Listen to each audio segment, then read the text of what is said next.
This TV series explores a variety of issues that relate to peace, social justice, and nonviolent social change. A few years ago, the state of Washington experienced a budget crisis, so the governor proposed drastic cuts and the legislature enacted drastic cuts.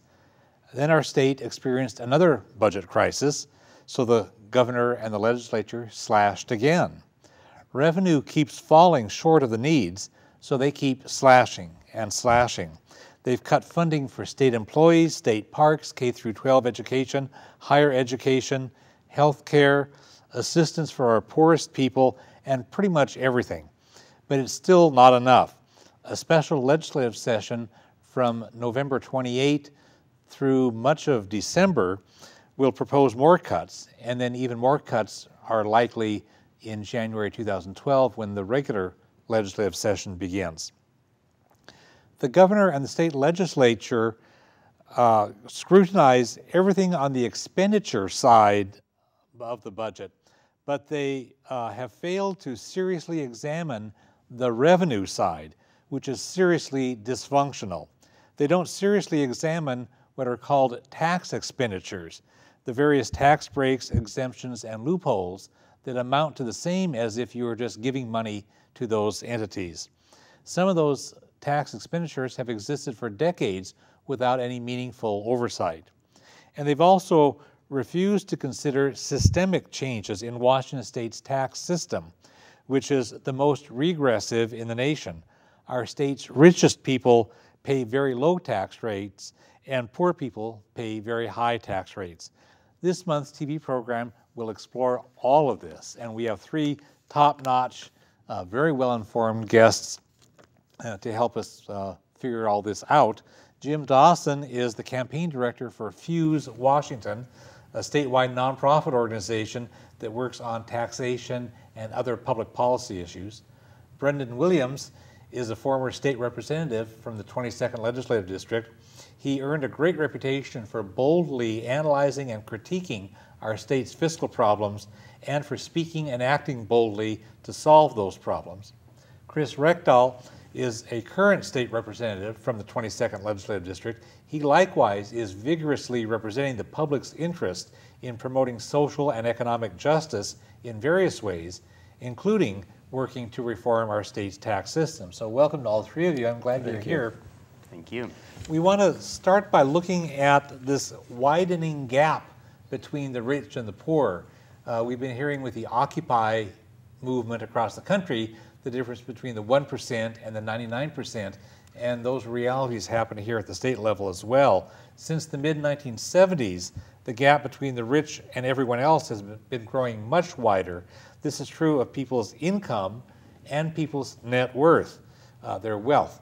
And so, Jim, I wonder, can you tell us something about what's been happening these last few decades, and maybe a comparison back to the 20s before the Great Depression? Yeah, so really where we're at now, Glenn, is that income inequality is at its highest level since the Gilded Age, so the 1920s, where the rich have more wealth than they've ever had since that time. And so this is really devastating, both because the recession that we're in right now is because of the reckless gambling of Wall Street, and that's why we're having these budget deficits. And those are the folks who've benefited by far the most from the economic growth of the last 30 or 40 years. And you have a graph that shows that peak of share of wealth, yeah. So the graph shows basically the percentage of wealth of the top 10% over time, and it shows how it peaked in the 1920s, and then when we started to implement a lot of progressive taxes as well as social programs, we see the gap between the richest and the poorest go down substantially. And then once Reaganomics came in the 1980s, we're seeing that trend goes back up again, and that's what the graph shows, and now it's at its highest level since the 1920s. And that's tax breaks for the rich and deregulation and other things that help the rich at the expense of everybody else. Yeah, so the other slide shows that this is not at all an accident. It's not just because these top 1% are just doing better in the economy on their own accord. It's from conscious policy choices that were made primarily at the federal level. And so the other slide that we have shows how the tax levels for the richest 1% and actually the top 400 families have gone down dramatically in the last 30 or 40 years. So the point here is that this isn't an accident. Right. Yeah, that was deliberate policy that they did that, and when those folks don't pay, then either the rest of us pick up the slack, or else stuff gets cut. Exactly. Stuff that we don't want to cut. Right. But apparently they do. Chris, I wonder if you could give us an overview of this tax system in Washington State, the basic main sources of revenue.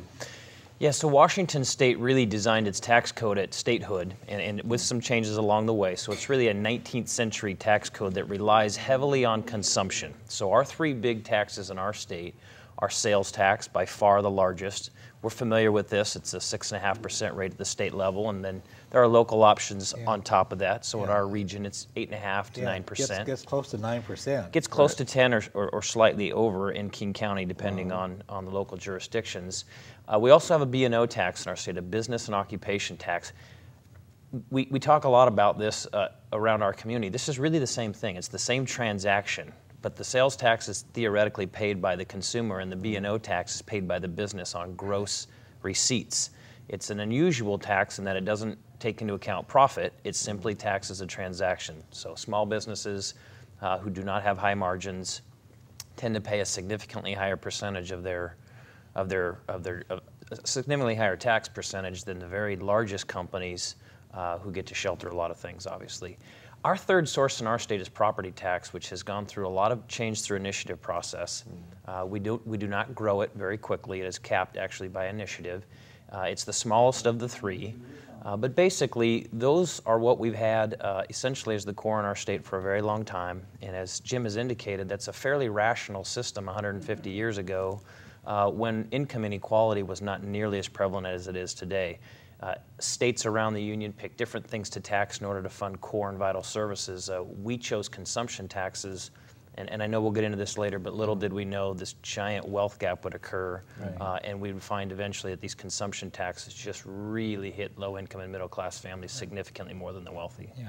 And we're also one of very few states that don't have any income tax, and that further skews things. Brendan, I wonder if you could tell us something about the notion of a progressive tax system or a regressive. And Washington's tax system, of course, has been criticized as being extremely regressive. Tell us about those concepts of progressive versus regressive. Well, I think when you have Bill and Melinda Gates, who would be among those who would be willing to criticize this fact, paying the same sales tax and buying items for their children that a poor single mother might be paying in buying items for her family, clearly you can see that that is regressive. There's nothing progressive about that. The richest person is paying the same proportion of sale in a sales tax as the poorest person in our state is. And as consumption has declined, we're seeing, and in a sense, perhaps it should have declined. People were, in a sense, buying too many things and obviously overloading their credit cards. And that too has occurred at the federal level, arguably, on the national credit card, if you will. But the problem is, since consumption isn't keeping pace now, we're leaving it to consumers out there to somehow fund this state budget, and it's just simply not working out. And so, go ahead. I was just going to say the other part that makes it regressive is not that it's just that everyone is taxed that same percentage. It's that poor people spend all of their money meeting their basic needs, whereas there's a huge portion of the income of wealthy people who aren't buying anything in the state with that money. They're investing it elsewhere, et cetera, and none of that is captured, and that's why the wealthiest 20% or 10% of the state pay almost 6 times less than the bottom 20% as a percentage of their income, and that's why we have the most regressive system. So the poor people pay effectively at a much higher rate than the rich people do, which seems backwards. Yeah, 18% to 3%. It is completely upside down. And you have a graph illustrating this? There's a graph that does illustrate how regressive our tax system is very well. Is there anything else you want to mention about the progressive versus regressive? Well, as you mentioned earlier, Glenn, other states get around this by taxing income, and they play with their rates to ensure some level of fairness. when you tax income, you can appropriately and fairly tax people through the income stratification. This obsession we've had for so long with consumption in light of the changing economy that we've had just renders us without the tools necessary to make this system more fair. You pile on that citizen initiative, not the least of which Initiative 1053 last year. It did more than require a 2/3 tax, a vote of the legislature to raise tax. It actually locked in this dysfunctional and regressive structure really with permanency.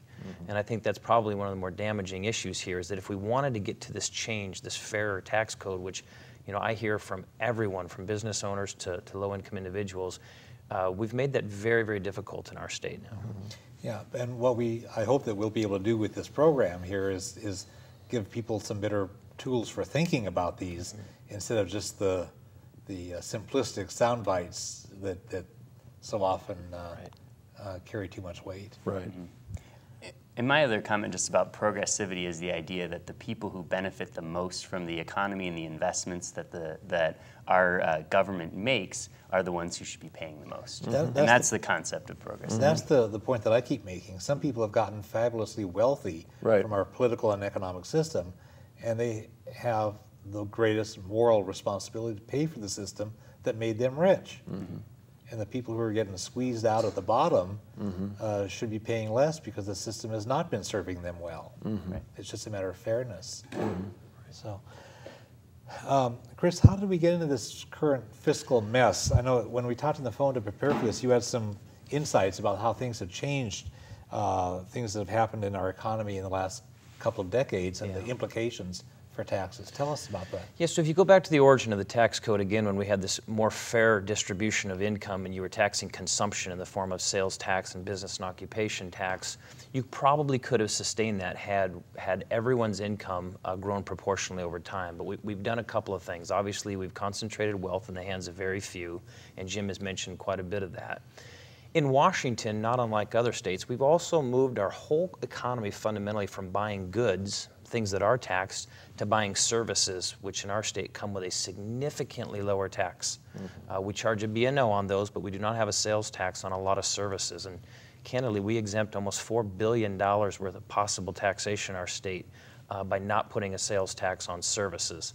So the economy shift from goods purchasing to service purchasing.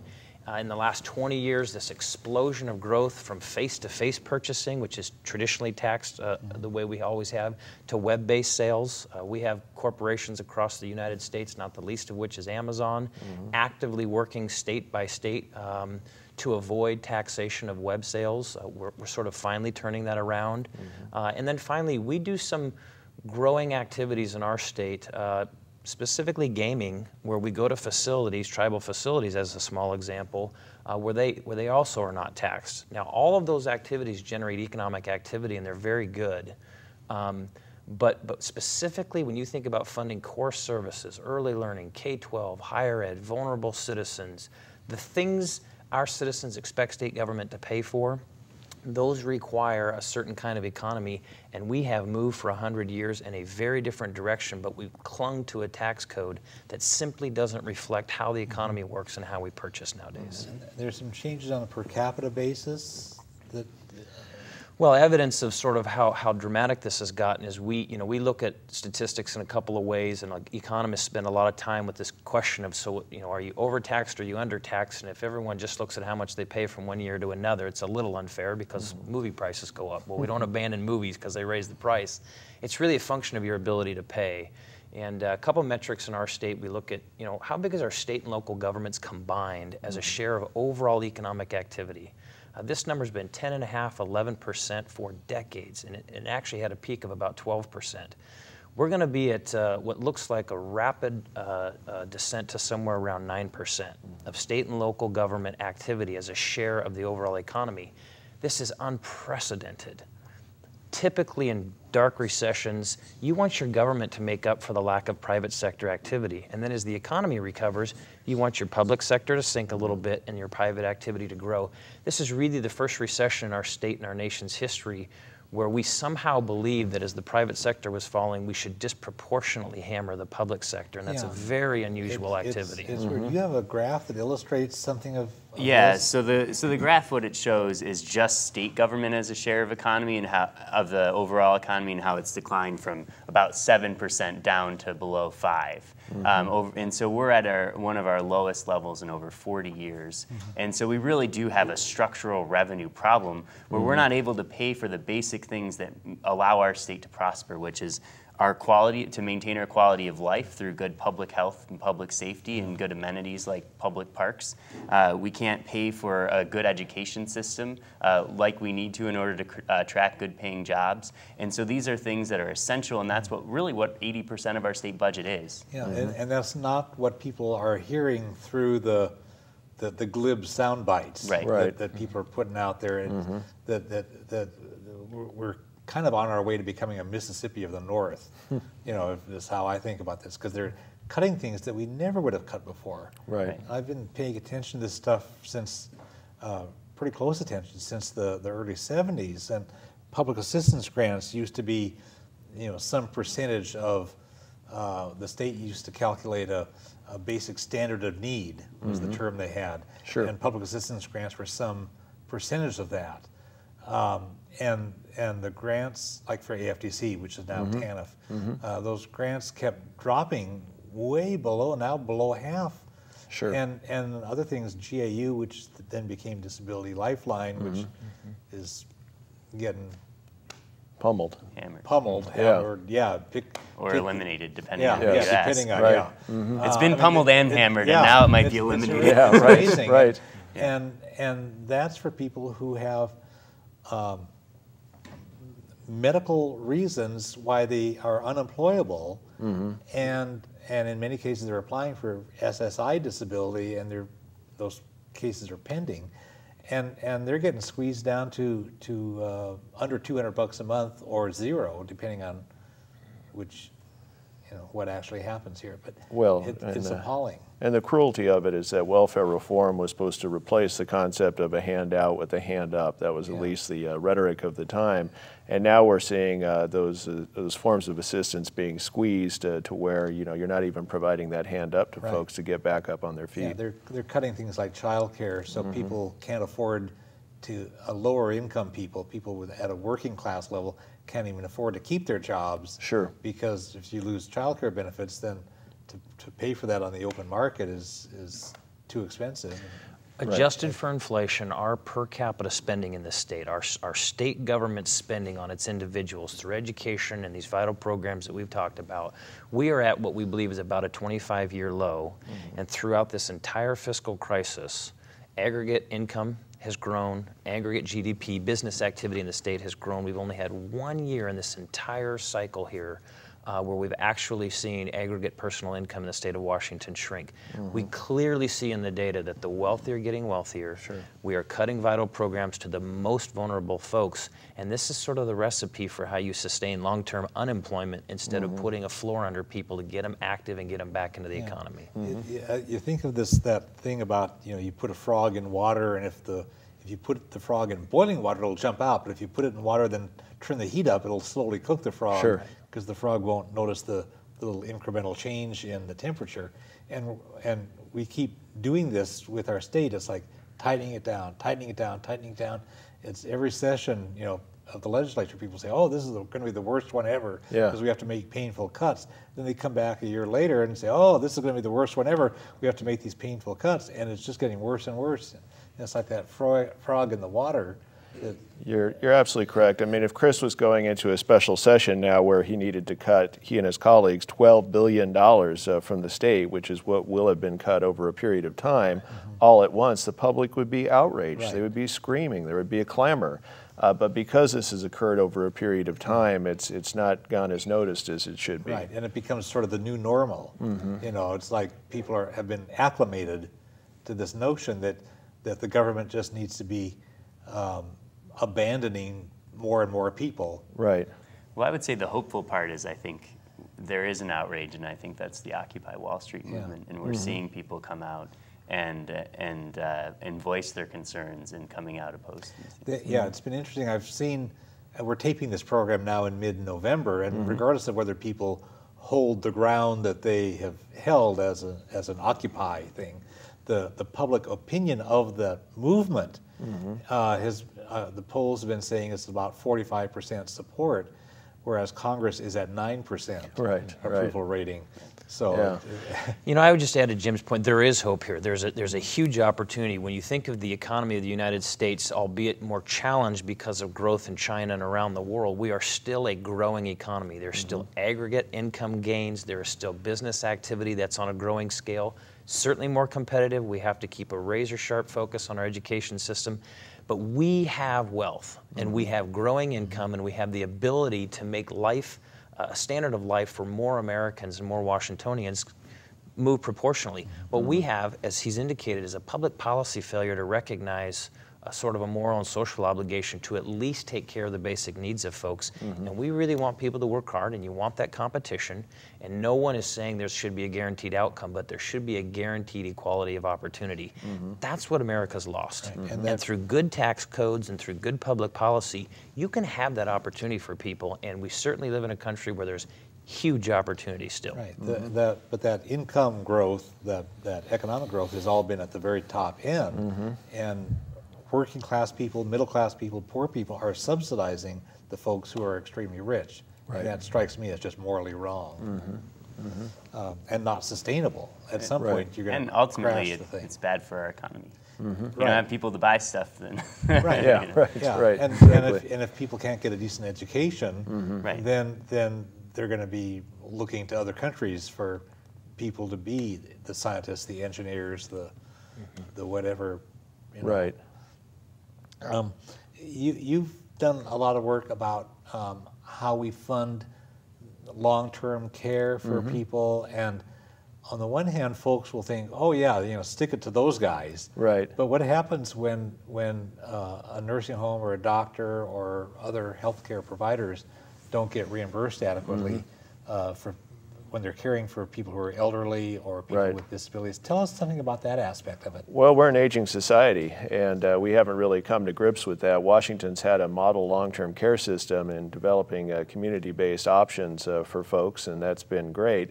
One of the sad ironies of the fact that we are a comparatively wealthy state is that the federal government, in effect, punishes us when it comes to Medicaid reimbursement, which pays for care for those who are medically indigent, commonly those persons in nursing homes or in-home care, other settings. And so we get the nation's lowest matching rate, we and some other states, from the feds. And the problem is that the other states have the ability to offset that because they actually have income taxes. We don't. And so even though we're being punished for having a higher income by the federal government, we have no means of making that up when it comes to our own Medicaid contribution. And so Chris and his colleagues are faced with these very unpleasant choices, including the governor's proposed reduction in eligibility for long-term care services for as many as 5,000 Washingtonians. We've seen a caregiver training initiative that's been suspended, reinstated by the voters most recently. Yeah, the voters had good sense in early November to vote for the better standards of training and supports for the people who are doing the caregiving. Right. So the public is with us on wanting quality of care. Well, the public wants a lot of things. The question is, are they going to be willing to pay for these things? And so that's always going to be the test. But I think clearly the public has now sent a signal that long-term care, the needs of an aging society are important to them. And they really made that decision not based on some slick advertising campaign like we saw in the liquor initiative, but rather just based on the morality of the ballot title in the case of 1163. They said, yes, we should have a well-trained long-term caregiving workforce that is also subject to criminal background checks. And that is something we as a society are willing to pay for. Yeah, we have to exercise some wisdom and some good judgment in paying for things that we really need. I can imagine somebody wanting to save money by never changing the oil in their car.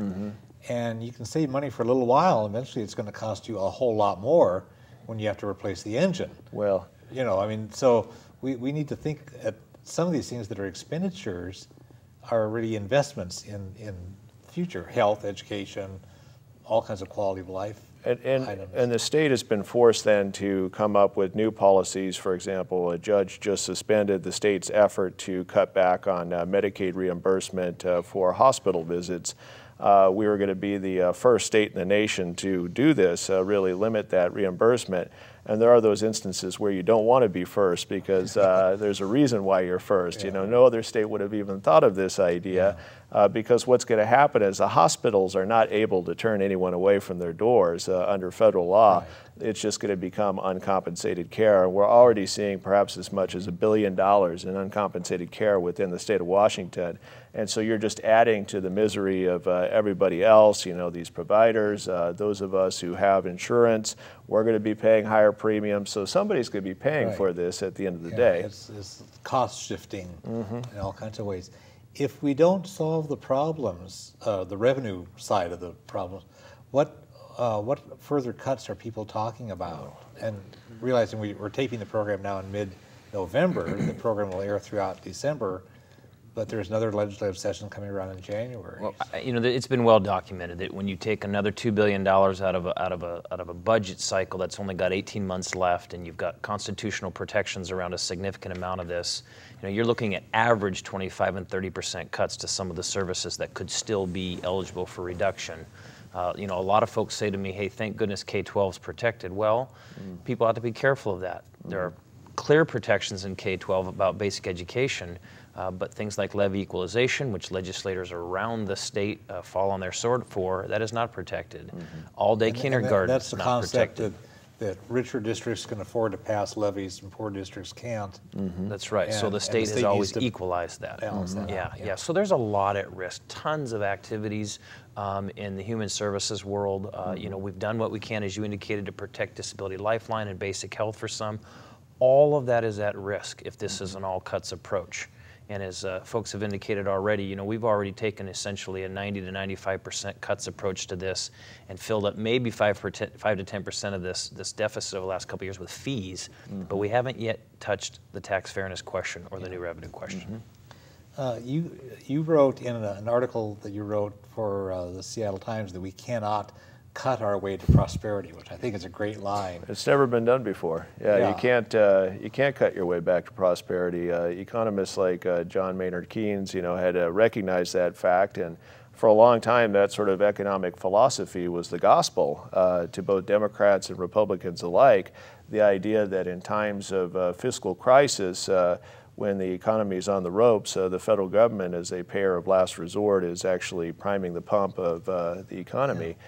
And we have not been doing that. We've shifted away from that. A lot of the Tea Party anger and such has shifted us away from the right solutions. And then, of course, as Chris alluded to, Initiative 1053 has made it harder then for the legislature to unilaterally come up with the tax decisions that are necessary in order to keep our economy going. And so, you know, you look at a circumstance like my son, who's going to start the 4th grade next year, would have 2 more kids in his class under the proposal that the governors had to make to the legislature, or the Monarch Children's Center that deals with children who have been sexually abused in Lacey might face closure because it's part of the child welfare cuts that would occur under the budget proposal that the governors had to make. So we can't keep going this direction and still be a moral and just society. Yeah. So let me just add, a lot of people sit back and they say, well, 2 kids, that doesn't sound like much. And let's not even look at it from the teacher perspective. Let's look at it from our sons and daughters. 2 more kids in the average elementary classroom is roughly an 8 to 10% workload increase for a teacher.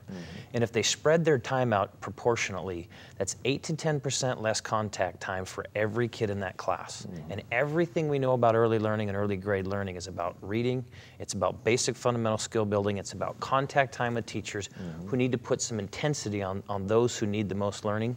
You talked earlier about these trade-offs. 2 kids sounds so innocent, but when you pull 8 to 10% contact time away from our kids, we will pay for that dearly down the road when they don't make progress. Our correctional system in America is evidence of a lack of education funding. Our acute care system is evidence of a lack of preventative care systems. We do have these trade-offs. It's empirical now. We can see it.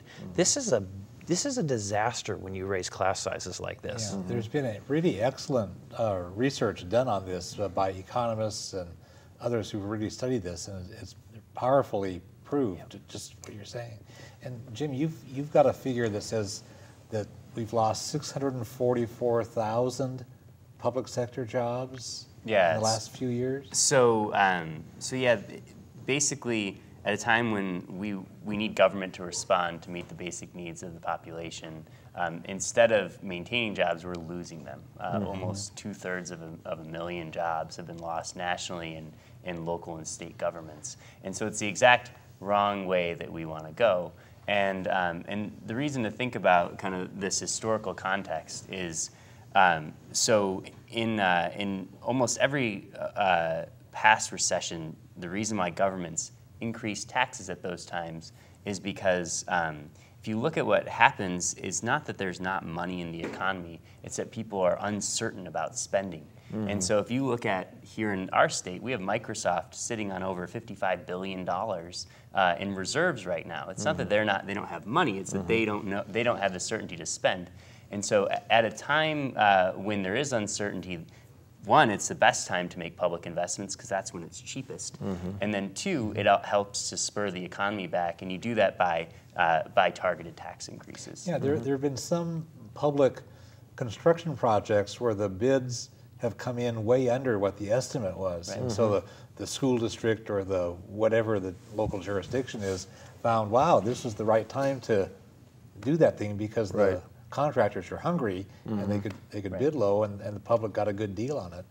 And the other end of this is if those 644,000 public employees who've lost their jobs, they're not going to be going out and buying a new car. They're not going to be going out to restaurants like they did.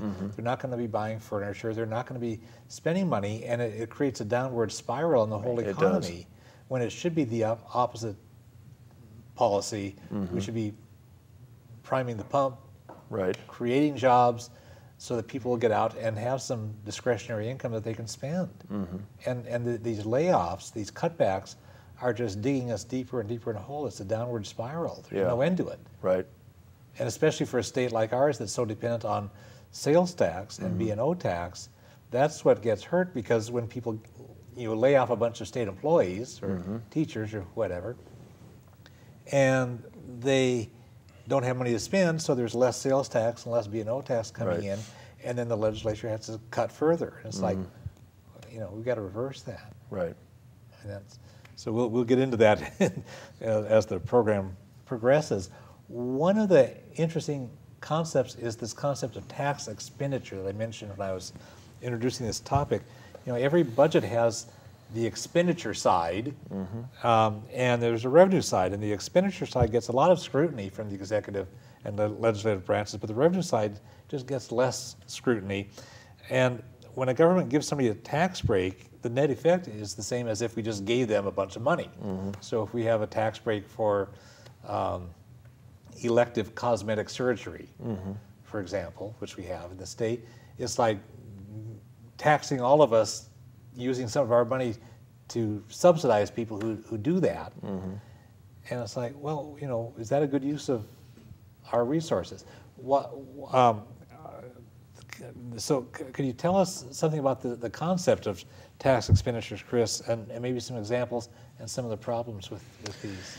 Yeah, so Washington's not unusual in this. There's been a multiple decade opportunity for special interests to come to legislators and say, listen, I believe my industry or my business or my nonprofit even would be better off if I had a tax break. This is classic logic of trickle down, where if you give me a break, I assure you it'll create jobs, it'll trickle through the economy, and we'll build this thing up. Obviously, we've learned a lot about supply-side economics. It is essentially a great failure around the nation and in this state. And so a lot of folks say to me, these are loopholes, and I am very intentional to say they're not loopholes. Loopholes are tricky things that accountants find that legislators didn't exactly intend. Everything we have on the books in Washington was fully intended by some legislature at some time to give a break. Some of it well-intentioned. Virtually none of it has accountability in terms of requiring certain outcomes like job growth, family wage job growth, certain levels of employment. These were things given away often during good times, but even during crisis, in hopes that they would produce something, and we really have very little track record. So a couple of examples, just a couple of big numbers really. It's shocking to people to realize we have a $32 billion biennium general fund budget in the state of Washington. We actually don't collect another $52 billion in taxes. We collect only 40% of what we would if everything was being taxed at the rates that we have. Now, some of that's a little deceiving, and you always have to be very honest about this. The federal government doesn't allow you to tax interstate commerce, for example. So if you're being very true to the economics and the policy here, a whole bunch of stuff would not be taxed. When you boil down the state's nearly 600 tax exemptions that we have on the books today, the legislature has total and complete control of about $11 or $12 billion that we do not collect. That's 25% of the budget we would otherwise have if we had not given these things out. And they're everything from what we talked about earlier, not taxing services, not taxing cosmetic surgery. We do not tax Wall Street banks when they make profit selling loans to customers. We have huge corporations in Washington, some that are so successful and we want them to be, who earn additional income through the investment of their profits, just like you and I would. We don't tax that income. If you and I invest that stuff, we pay a federal capital gains tax, and they might pay something to the feds. They pay nothing to the state of Washington on that secondary income. So it's not hard to imagine how they came into being. It's just that they have become such an enormous part of this challenge. This is why Jim and I and Brendan talk, regularly about this idea that we used to tax like 65 to 70% of all transactions would yield something for your schools and your vulnerable citizens through a tax code. And now less than 40% of the transactions are actually taxable. This is the recipe for really deteriorating what we call our public structures, these valuable things we put in place to protect people and fund our education system. And I would just add, of those almost 600 tax breaks, only 17% have ever even been reviewed.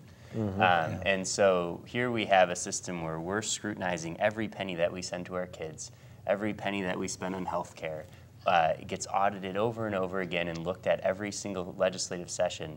And once a tax break is passed, most of them are never reviewed again. And so it is really an inequality, and it makes no sense, and we can no longer afford it as a state. I think that's clear. Yeah, I read a recent report that was looking at some of these and said that they could not discern what the public policy intention was. Right. You can sort of guess somebody wanted to get a break. Sure. But as far as how does this help the state? Well, nobody really knows, and it's never been documented. There's no accounting for it, and there's no meaningful oversight. We need to have sunset laws. So that we'll do this tax break or some tax expenditure, and after 6 years it expires, and it has to get renewed if you're going to persist. Otherwise, it goes away. Right. Or something like all kinds of things. They all need a sunset. They all need a review period. They all need to have very clear objectives built into this authorizing statute. We need a systemic process for reviewing these things aggressively, and as Jim indicated, it's going to take us 15 to 20 years to get through them all. We're going to suffer through about 4 or 5 more recessions if you just follow history before that occurs, so we can't wait that long. And candidly, we probably can't leave this up to the legislature. These folks are under the kind of pressure that put them in place. They don't have the same incentive to remove them, and quite frankly, due to Initiative 1053, most citizens didn't realize that it now takes a 2/3 requirement even to remove or amend a tax break for a large corporation because it's deemed a tax increase. So there's a lot we can do to solve this. And the state auditor could have a role in this. There's all kinds of stuff. And one of you had mentioned when we were preparing for the program about some accountability. Well, also in some background reading I was doing. So if some business says, oh yeah, give us this tax break and we'll create a bunch of jobs, there should be some way of measuring, all right, how many jobs did you create? Were they family level jobs with benefits and so forth, or was it like minimum wage where we end up subsidizing your business through Medicaid and food stamps? Or did they create none at all and actually ship jobs out of the state? Right, and some of them they may still be getting their tax break.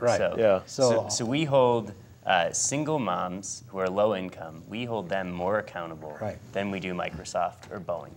There's all kinds of accountability. We want to hold drunk drivers accountable, single moms accountable, you want to hold school teachers accountable. Everybody's clamping down on accountability for everybody except for the richest people and the richest corporations, Mm-hmm. and it's just not fair. Yeah. So, quick mention, Yeah. the Microsofts and Boeings, we mention them a lot because they're very recognizable corporate names. We want these companies to be successful. We want them in Washington. We're glad they're here. They have really good family-paying jobs for the most part.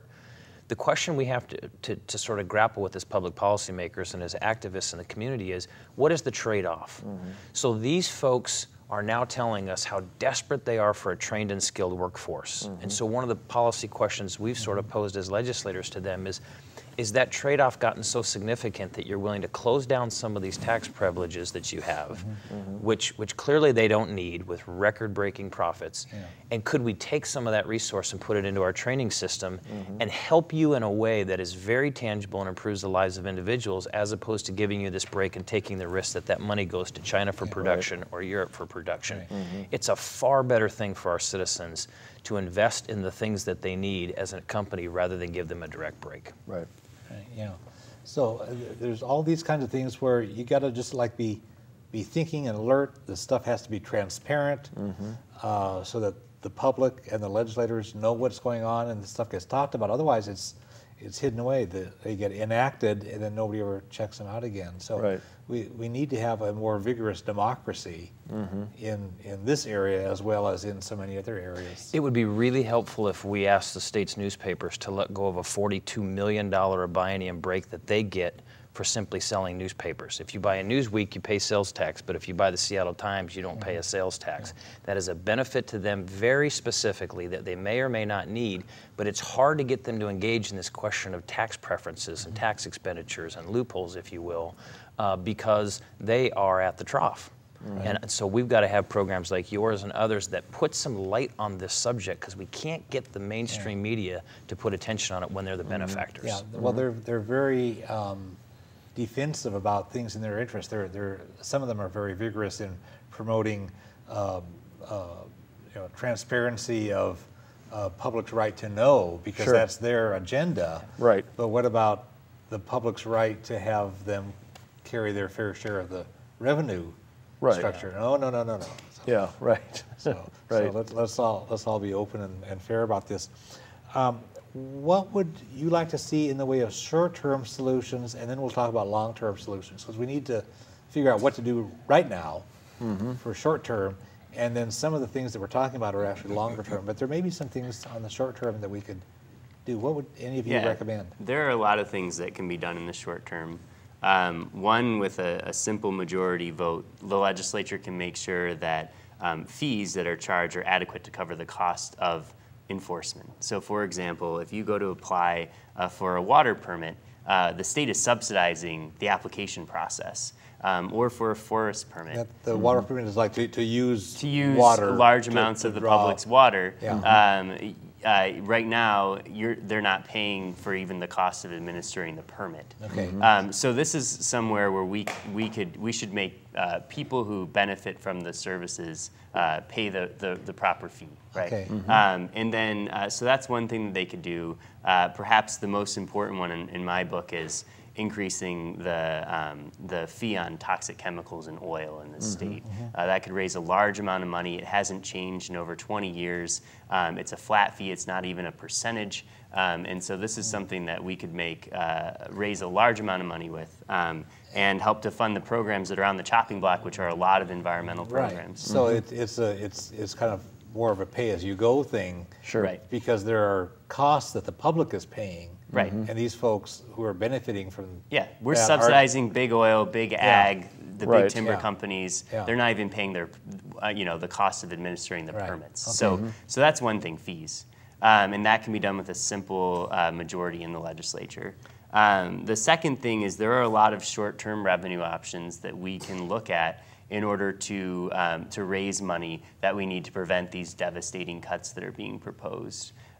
So things like ending the tax break on Wall Street banks, ending the tax break on elective cosmetic surgery, and making things like if you buy software out of a box, you pay a sales tax, but if you buy customized software, you don't pay a sales tax.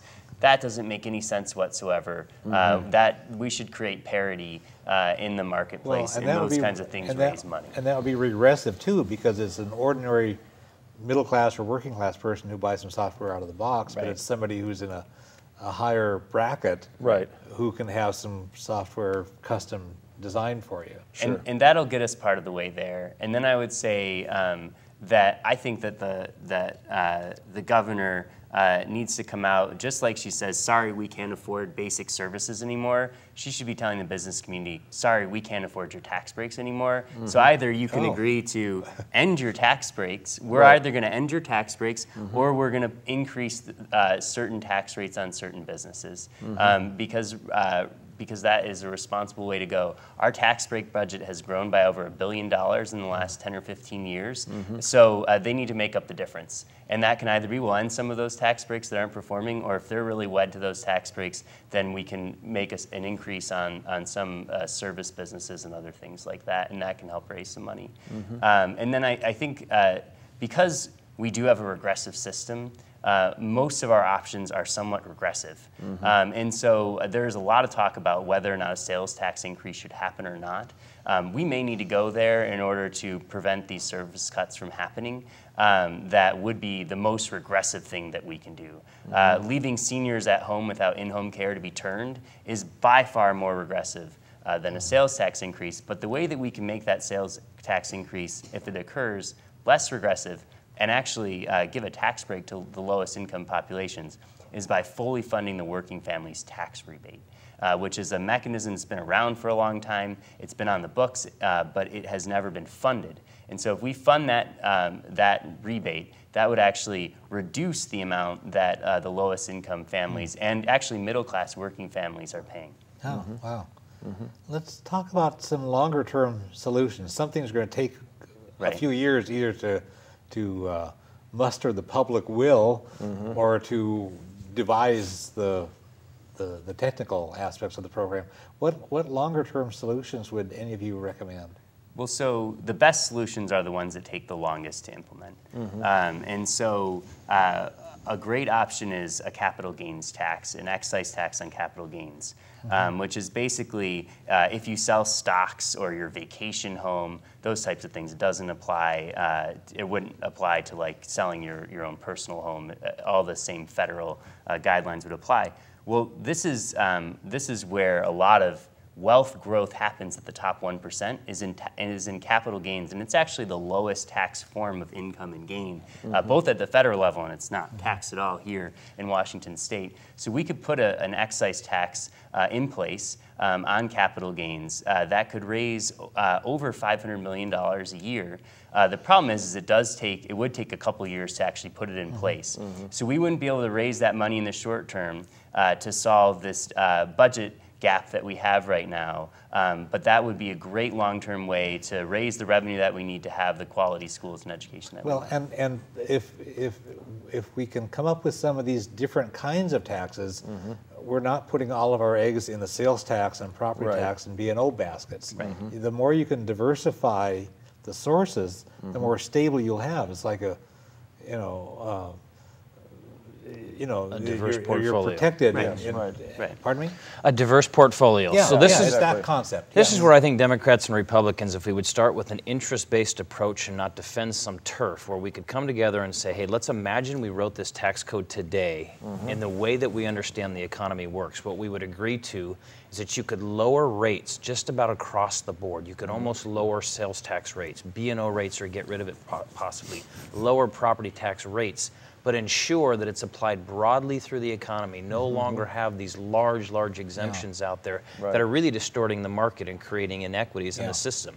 You could generate more a positive income for the state to fund our core services. You'd have lower overall rates, and essentially you would have a tax code that mirrors the way we now behave in the economy.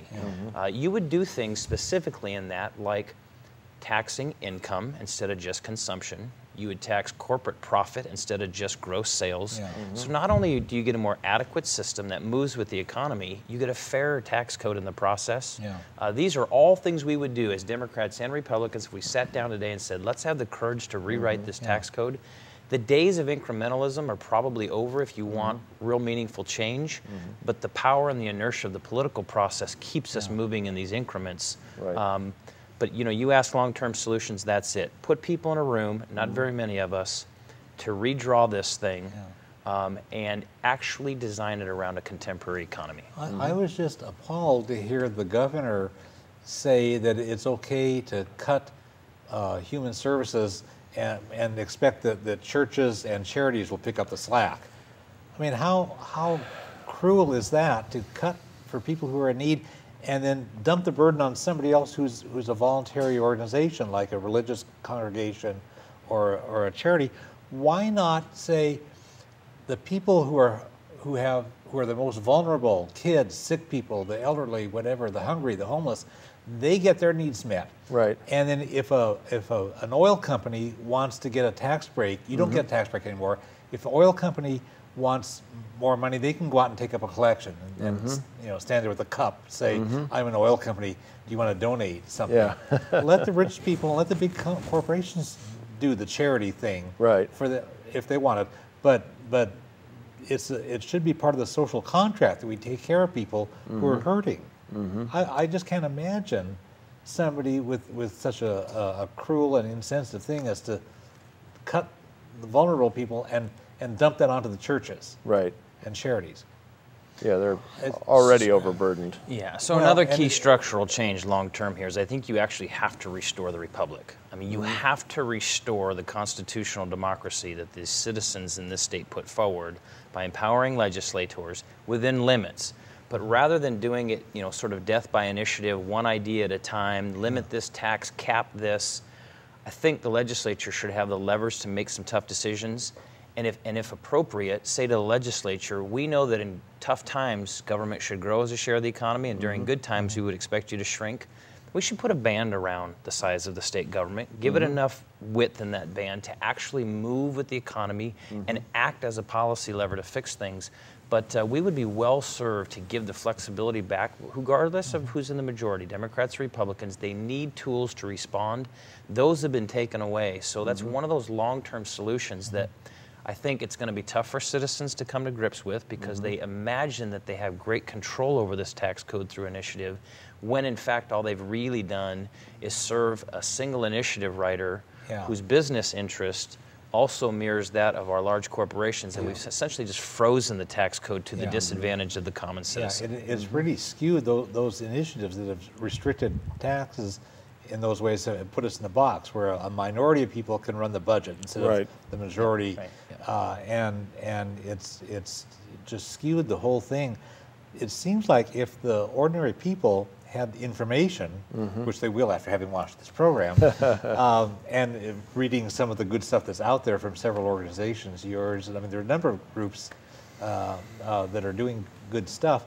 If people could get informed, we could have a public process that would be giving some guidance to it and trust the wisdom of the grassroots to get informed. And I would hope that people would find ways, like the Economic Opportunity Institute is an independent, nonpartisan organization that's put out some good, thoughtful information. I want to put in a plug for Fuse Washington, the group that you work with, and we've got their phone number in Seattle, 206-420-0133, and the website is www.fusewashington.org. And you folks work on taxes and other public policy issues. Yeah, so Fuse works on kind of whatever is most important in Washington State, and that we work on both issues and elections, and our goal is to get more people involved in politics and to also make it easy for folks, as we know that people are overwhelmed in their daily lives, and so we look for what the most important actions are that are needed at the time, and provide easy and accessible ways to get involved. Yeah, I know you really support democracy in the kind of rich form that we need to implement what we're talking about here. What would any of you like to see viewers do as a way to help? Oh, I also want to put in a plug for information. The state legislative website is really good. They do a good job of pulling together current information on the various bills, and you can visit www.leg.wa.gov. They're really very good. Could we get like a brief thought of how you'd like to see people help? Yeah, well, coming up, I don't know if it'll be on air by then, but on November 28th, this special session begins. Yeah, this will air throughout December. Oh, December, okay. Yeah. So different ways that people can get involved.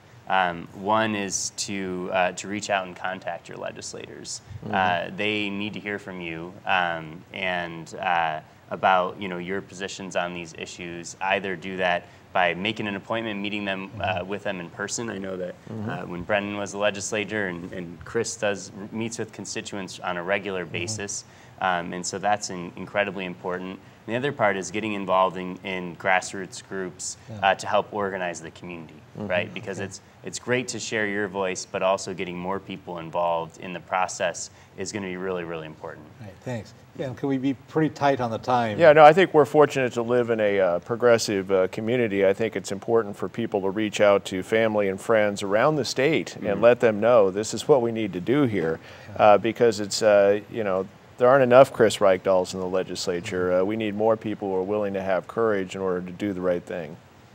Yeah, Chris. Controlled outrage. Let's be reasonable about this, but the great outrage around the world is bringing democracy and fairness. We've seen it all over the world. It can happen here very specifically. I don't care if you're a Democrat or Republican, you call yourself a conservative or a liberal. Everyone I talk to wants this tax code scrutinized. Not just the exemptions, but the B&O tax. There's a way to make business taxes fairer, personal taxes fairer. If everyone insisted on that through outreach to the legislature and through the organizations they're involved with, if everyone's demanding it, we're going to talk about it as a legislature.